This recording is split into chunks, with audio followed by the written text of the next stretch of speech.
then the three questions I want to pose is, seeing that there's a global wave of events that seems to tie to each other, that how did the liberation of colonies in Africa comes about? If we see that from the wave of events, and then also would it be okay for me to ask your directive in terms of the state of Nigeria going forward? Thank you. Thank you for those questions. Yes, as I say, there is a blueprint that they operate to, because, as I say, the colonial or imperial agenda is driven by a small group of people. It is implemented by a wider circle. But if the agenda is to colonize as much territory across this globe, you would expect intelligent people to revisit what worked and what didn't work in the various territories. So when we look at the experience in what I found so many parallels between the history of India and the history of Nigeria. But then you also find the same templates being used in the colonization of places like Uganda. So, for example, Lugard, who is a main character as far as the colonization of the Nigeria space, he had been operating in Uganda before he was redeployed to Nigeria. And the same religious, if you like, the divide and rule around the religious template that's manifested in Uganda, where he was actually almost charged for crimes against humanity, for a war that he instigated between Catholics, Protestants, and Muslims. And you see the same fellow then being deployed to the Nigeria space and managing the tensions and the conflicts that arise between the eastern region, western region, and northern region, the same kind of tripod arrangement. You could then begin to see history repeating itself. In all of these places, they knew that the key thing was the control of weaponry. That's the very essence of colonization and conquest. You've got to have superior arms to those who you're going to subjugate. And so therefore the ensuring that the peoples you're going to colonize do not have access to weaponry, or if they have access to weaponry, they do not have access to the weaponry that's as effective as the ones that you have. So, for example, only one side had a Maxim gun. That was the colonizers. You may have your rifles that they allow you to have, because when you're having your wars against your neighboring ethnic group, that's all that's needed. They haven't got any weapons. The interior groups don't have the weaponry. So you supply the weapons to the coastal groups. But even the weapon that you're supplying to the coastal group does not have to be the state-of-the-art machine gun. It is sufficient that if it's a rifle, or one of them they refer to as the breech loading rifle, that's enough to give you one over your neighbor. And so you see the pattern being replicated right across the African space. In each place, they'll look at relying on the so-called explorers, who are actually intelligence agents. You know, the Mungo Parks, the Livingstons. Those are the ones who go in and do the reconnaissance. They'll study the balance of power within the target countries, and then alliances will then be formed on the basis of the intelligence reports that come back. And so where, for example, there are Islamic elements. Because the British had a special relationship with the caliphates, you'll find that they avoided as much as possible direct clashes and conflicts with the Islamic areas. It's only in the final stages that they may have to fight them directly, but by and large, they are alliances and understandings. So that's why some groups were labeled martial races. And groups like the Yoruba, for example, they were regarded as non-martial. They were, the North were portrayed as warriors, and the South were portrayed as just passive peoples. This is the template that's been applied right across the board. There's no need to reinvent the wheel. So whether it's the history of Kenya one is looking at, South Africa, Uganda, Sudan, Nigeria, Ghana, you find the same thing repeating itself. Your second question was in relation to decolonisation. How did it happen? As I explained in the book, the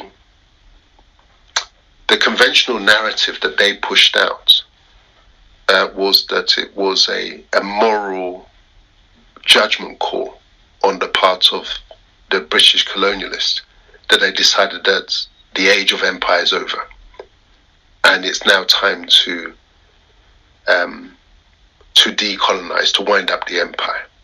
The same kind of humanitarian narrative is what they pushed when it came to the abolition of the slave trade as well. That, it was just, we decided that it was time for change, that it was no longer acceptable. But what I explain in Fatherless is that neither of those narratives are true. Taking the slave trade first, that the real reason for abolition of the slave trade was the loss of America in the American War of Independence. But that would never be confessed to by your conventional historians, who are often disciples and champions of empire. The perception, the glory of Britain has to be sustained by the narrative. So the last thing they're going to do is come out and say, oh, well, you know what, it was actually the loss of America that led to decolonization.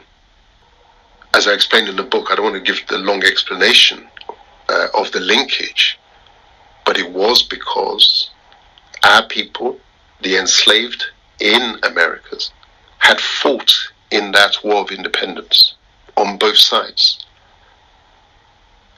It's difficult to enslave those who now know how to kill the would-be slave masters. They're now trained in the use of weaponry. So those were the first seeds of abolition. And now those first seeds then blossomed in Haiti because America broke free from Britain thanks to the help of the French. And a significant part of that help was Haitians, enslaved Africans in Haiti, that were sent to go and fight on the rebel side in America. So after the war, those Africans who now return to Haiti now return with the experience of the use of weaponry, and the next thing, the Haitian Revolution happened. And Toussaint Louverture was the one who abolished slavery in Haiti. So that just set the whole thing on its way. You move forward to the decolonization. The British never intended to let go of the British Empire, of the empire. They never intended to let go of the colonies. Even India, where the agitation for independence had started long before it happened in Africa, the Indians were well on their way immediately immediately after the First World War. That's how long the Indian agitation had been going. But even come the Second World War, Churchill was still desperately trying to hang on to India. So it wasn't coming out of any sense of a moral revolution, contrary to the narrative that they pushed out. It was because the Americans had now called time as far as the empire was concerned. If you like, the Americans had saved the empire, the British Empire, and indirectly the French, through their intervention in the First World War. Then come the Second World War, Roosevelt had made it clear that I'm not sending Americans to go and die to save the British Empire. The empire has to go. So that's the big picture narrative in terms of what was going on. And that's not to say that our people on the ground, political thinkers, leaders of thoughts, catching the currents of independence going on in India and places like that, were not campaigning and agitating for independence.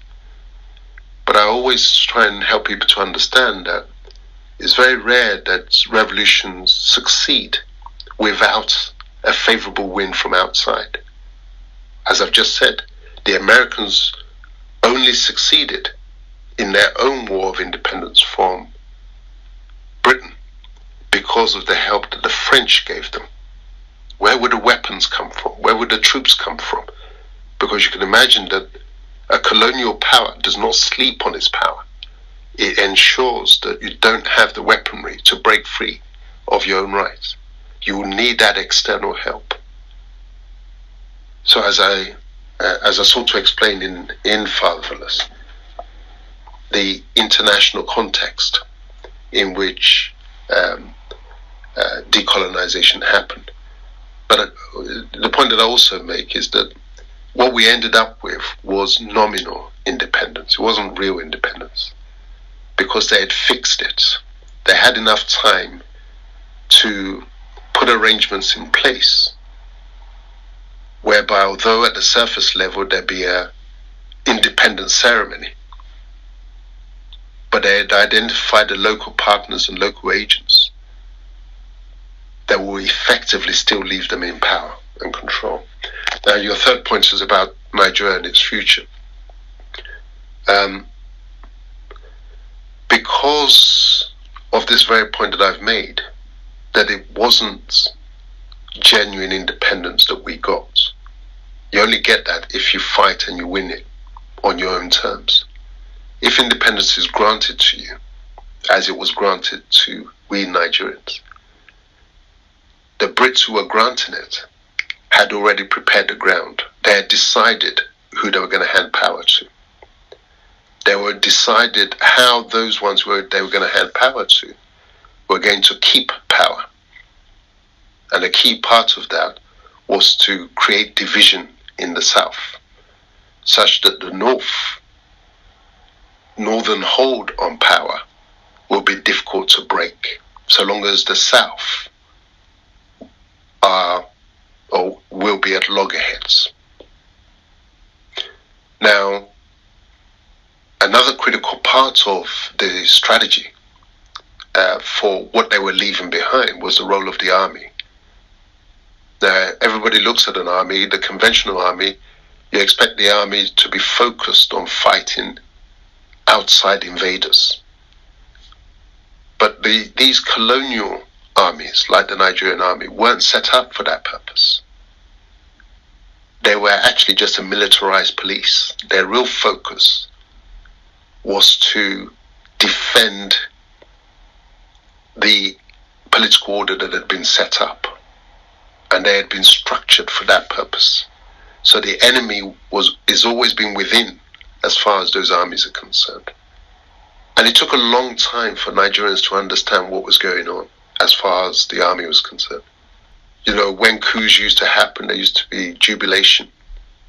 Hooray, the soldiers have come to discipline these politicians. The soldiers had come to abolish corruption and tribalism.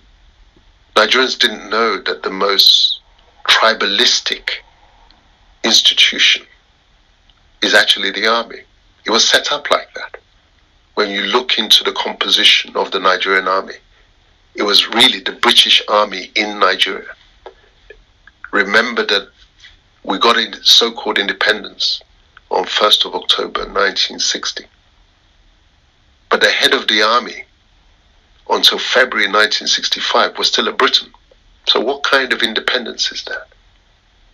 It is that Briton at the head of the army, who shaped the Nigerian army in the run-up to what became the Biafra War. Those who were majors, those who were brigadiers, where particular ethnic groups fitted in the military matrix, those who were, if you like, infantry, those who were technicians, all of that was shaped by that Briton, Major Welby Everard, I think his name was, shaped by him. The head of the police was still a Briton up until that late stage. The head of the intelligence services was still a Briton up until that late stage. So it's only through books like Fatherless that we're now beginning to understand, or Nigerians are beginning to understand, that we were sold a dud as far as this Nigeria construct is concerned. This idealistic concept of your one people, one Nigeria. Now the scales are beginning to fall away from everybody's eyes. And Buhari has accelerated the people's understanding of the stark reality. But it means that there's trouble ahead, unfortunately, because we do not have a constitution. We have a document that calls itself a constitution. But if you understand that a constitution, in its true sense, is an agreement between the peoples who are going to be governed under that document, that we agree, voluntarily, we agree to be governed on these terms. It is a peacemaking instrument. A well-drafted constitution, which is a genuine agreement, keeps the peace. I use the analogy of, from my law practice, that if a group of people, let's say 5 friends, come in and they say they want to do business together, well, they could go ahead and do it without an agreement. But they've come to the law firm to say, look, we don't want trouble between us later on. So therefore, can you please help us draft an agreement that will govern our relationship with each other? Who will contribute what? Who will be responsible for what? And when we achieve our commercial objective and the money comes in, how the process will be divided. And because it's freely negotiated, it is the consent of the participants that gives it legitimacy. And so, well, that's what we agreed. Look here, read it for yourself. But if you don't have an agreement, then when the business starts to do well, or indeed alternatively starts to fail, then it's a free-for-all. And now you're relying on who has the power, physical force, to impose themselves and what they want. So when we look ahead, as far as Nigeria is concerned, because it was built on false foundations, this is why it is shaking and rocking. And all the constitutions that we've had, constitutions in inverted commas, they're not agreements. And until we get that agreement, that each ethnic group can say, yeah, our interests are reflected in that document, then there's still much trouble ahead, is what I would say. Let me stop there. Yeah, that was deep.